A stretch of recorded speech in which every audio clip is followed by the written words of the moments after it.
Today, you're going to learn how to sell crypto, how to exit in the PulseChain ecosystem without hurting the price chart. Obviously, I don't believe in selling at this point in time. Now is not the time to be selling. Now is the time to be buying, in my opinion. But one day when you want to take profits and you don't want to wreck the chart, these are different ways, and it's kind of advanced. Let's go to liquid loans. Okay, this is the liquid loans dashboard. What you would do is you would essentially, you would take out a loan. And you would take out a loan on however much pulse you want to. Let's say I've got 100,000 pulse. Well, actually, you need a minimum of $2,000 here, which is probably a good thing, right? You need at least $2,000 of a loan. And now you would never want to normally do this. Okay, this is a very unique situation where if you're trying to exit, you want to take out a loan and borrow USDL. Okay, USDL is a stable coin over here on this protocol. You'd be borrowing the USDL, putting up your pulse as collateral for that. Basically, you're creating such a lowly collateralized loan. 110% is the minimum collateral for all these protocols. Okay, a 110% collateral loan means that if the price goes 10% down, you get liquidated. But with these protocols, when you get liquidated, your pulse goes away, but you keep the stable coins, right? So let's say you're trying to sell $1 million. Well, maybe you can't dump $1 million on the market without hurting the price or moving the price by 10% in slippage. So maybe you just want to take the 10% cut. And there's also potentially benefits. I'm not a tax advisor, okay, but potentially there might be benefits to taking out a loan rather than doing a formal sale of any token. Now go get your professional advice about that from somebody else, not me. All right, let's say you want to sell like 1 billion pulse. All right, right now $29,000 for a 150% collateralized loan. That means I have 1.5 times more money on my loan than I have borrowed. But let's say I want to increase this to maybe 33,000. Let's go to 36,000, 39,000. Look at how close I'm getting here. My collateral ratio is what you have to pay attention to. It's at 114.69. Now this is very low, which is why it's red. Because it's dangerous, okay? You should not be doing this. You want to over-collateralize to be safer. Like 400%, 500%, really just be over-collateralized. But if you want to dump all your coins or just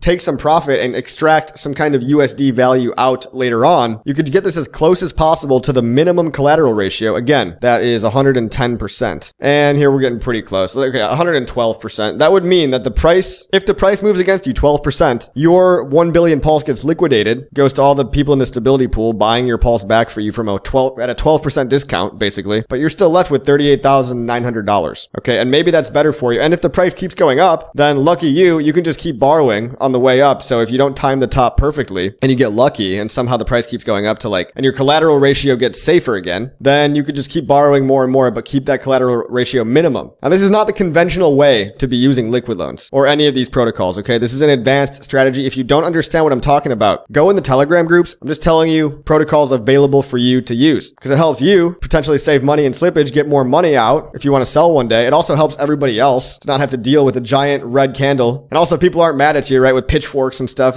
but read the documentation. A lot of people just don't read the documentation and then they get surprised when something happens. Oh, I got liquidated, but they don't understand that the system is just behaving how it's supposed to behave. But if you just don't understand how the system works, you can't get mad when the system does what it's supposed to do just because you don't get it. So ask questions. The teams are responsive in here. And if you have a big whale friend and you don't want him to hurt the chart, send him this video.